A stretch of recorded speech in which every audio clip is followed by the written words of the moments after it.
maturity of this sector and of our national shipbuilding industry, and highlights its dynamic capacity to undertake different important assignments and deliver various types of vessels in this emerging space.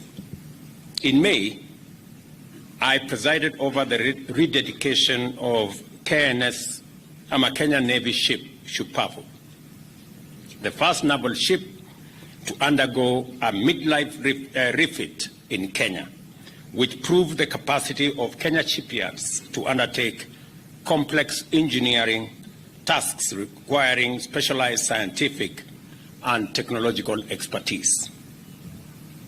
Today, we are commissioning a wholly newly built merchant marine vessel, once again demonstrating the ability of the Kenya shipyards to build, repair, and maintain ships for local, regional, and possibly international operators. The work of building MV Uhuru 2 and upgrading the Kisumu shipyard has been undertaken by Kenyan professionals in a project which provided many young people with practical shipbuilding skills through apprenticeship and on-the-job training, and was completed within 24 months, and well within its budget. I must congratulate my predecessor, President Uhuru Kenyatta, for his foresight in coming up with this shipyard refurbishment. When one morning he asked me for us to visit Kisumu and see what the military could do, when we came here, it was a heap of dirt, wreckage, and old buildings. To see what we are seeing here today is phenomenal. And I must say, both President Uhuru Kenyatta and the leadership of our military,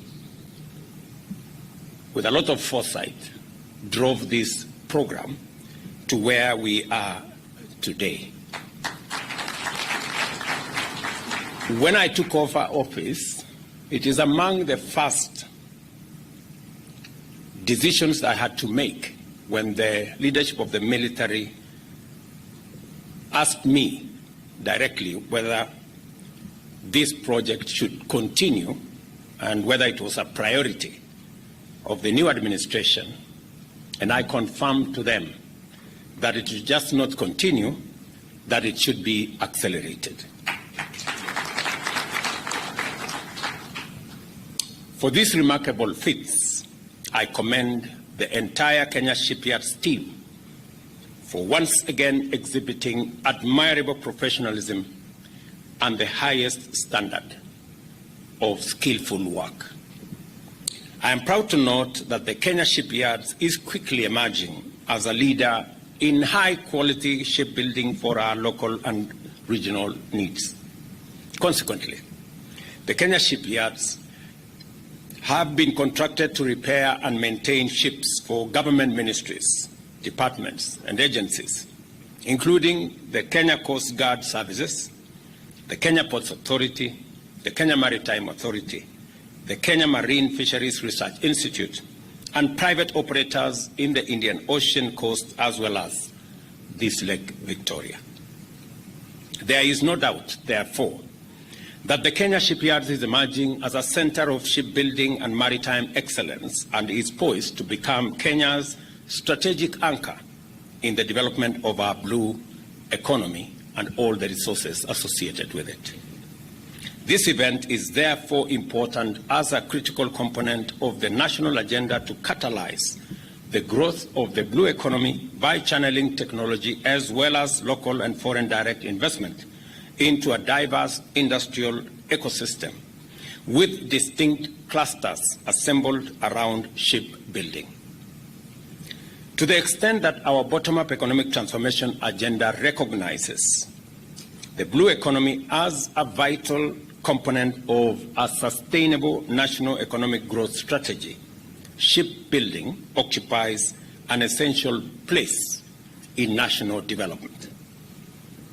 The place where this event takes place is also highly important.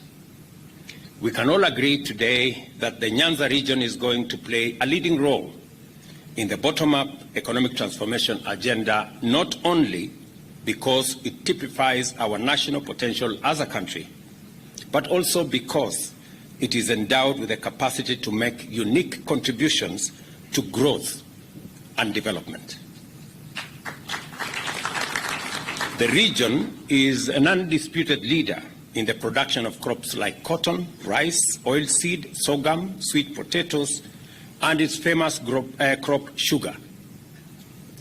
We have invested in mechanization and extension services together with the revival of irrigation projects. Just 2 weeks ago, the Cabinet made a decision to contract another $40 million facility that would help expand the Lower Nzoia facility that covers both Siaya and Busia to extend an extra 20,000 acres of rice growing under irrigation in the two counties.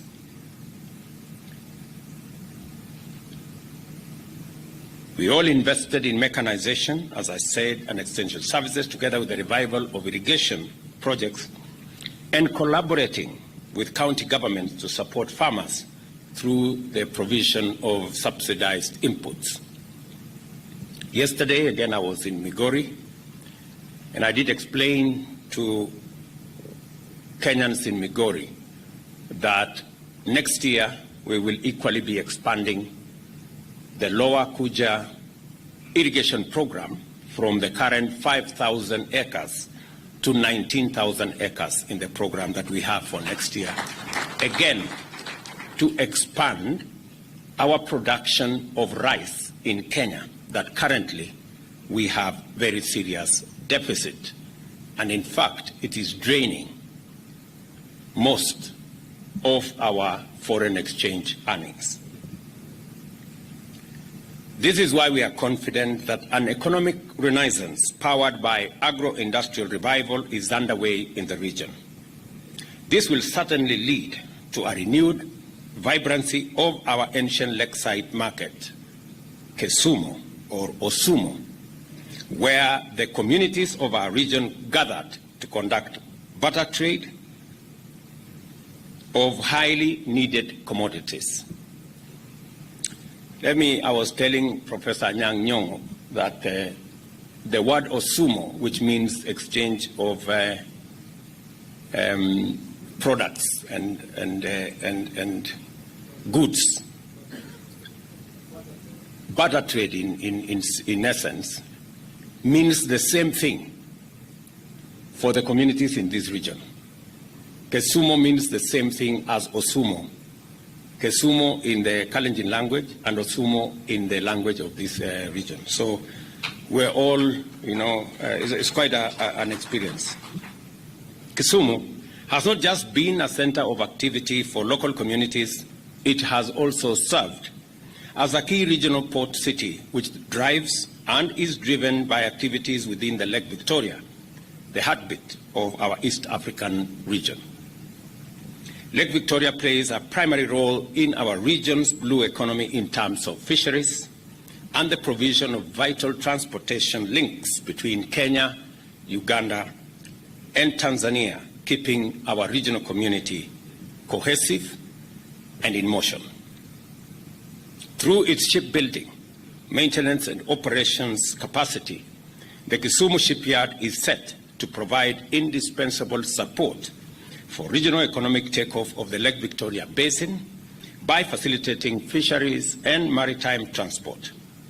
By driving the regional economy around the Lake Victoria, the shipyards will therefore contribute to regional integration and the economic transformation of our region. Again, with our Ministry of Blue Economy, along this Lake Victoria from Busia all the way to Migori. We are establishing infrastructure, fishing infrastructure, landing sites along this lake region, 2 landing sites in Busia, 2 landing sites in Siaya, 2 landing sites here in Kisumu, in a place called Asat, and in a place called Ogal here in Kisumu, 2 landing sites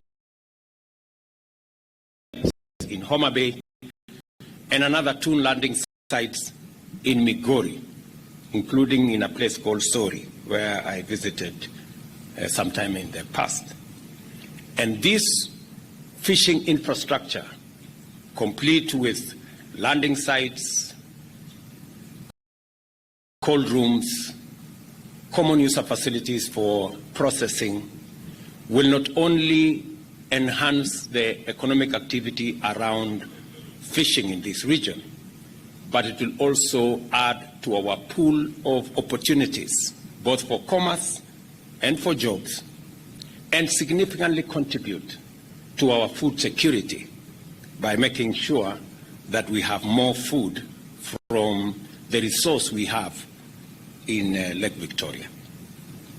I encourage all county governments within the Lake Victoria Basin to identify and develop economic opportunities directly and indirectly arising from the shipyard activities and related infrastructure. As we go forward, I encourage the National Treasury and the national shipyards to explore a public-private partnership model that will expand the shipyard's capital base and enhance its capacity